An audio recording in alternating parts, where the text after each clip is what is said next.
On a bright morning in Blossom Glen, a tiny glow bobbed above the meadow like a floating firefly. It was Luma, the nature fairy with big, kind eyes and a pouch full of shimmering seeds. He hovered over a patch of soil bursting with mushrooms, clover, ladybirds, and moss, nature's busy city. Today, she chimed, we learn to help the earth breathe. Children gathered with parents and grandparents, cupping empty pots.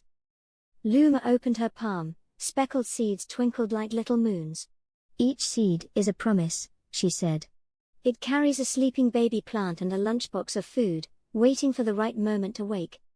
She showed how seeds need gentle water, cozy warmth, fresh air, and just right light to begin their journey. Too soggy, they can't breathe. Too dry, they can't wake. We'll make it just right. The fairy guided everyone to fill pots 2/3 with soft, earthy mix.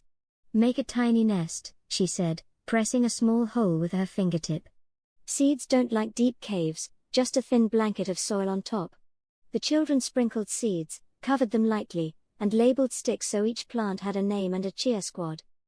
Luma misted the soil, like morning dew, not a storm.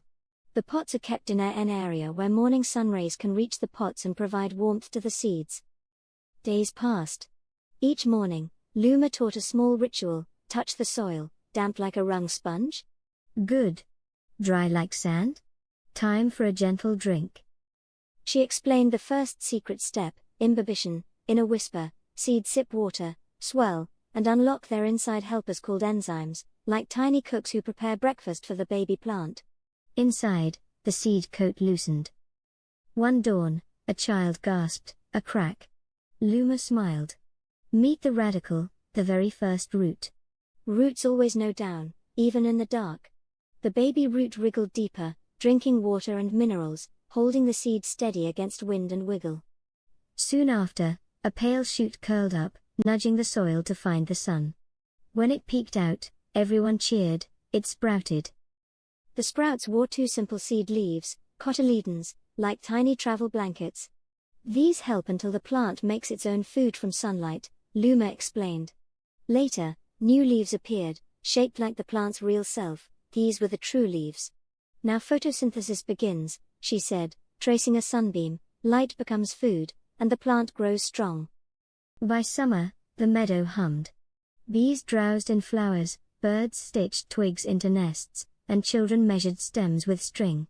Luma showed ripening seed pods.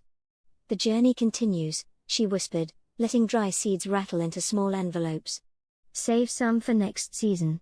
Share some with friends. Return some to the wind.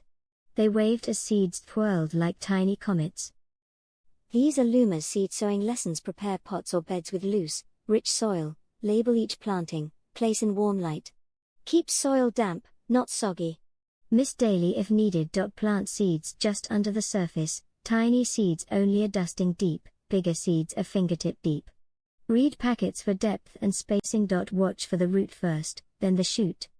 Seed leaves come before true leaves, transplant when sturdy with true leaves. Care for soil life, mulch, collect rainwater, and avoid harsh chemicals to protect worms, insects, and fungi. That evening, glowworms lit the path home. Luma hovered above the biodiverse ground, palm open. Respect nature, and nature teaches back, she said.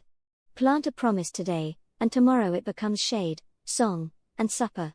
The children pressed seeds to their hearts, then to the soil, and the earth seemed to breathe a little easier.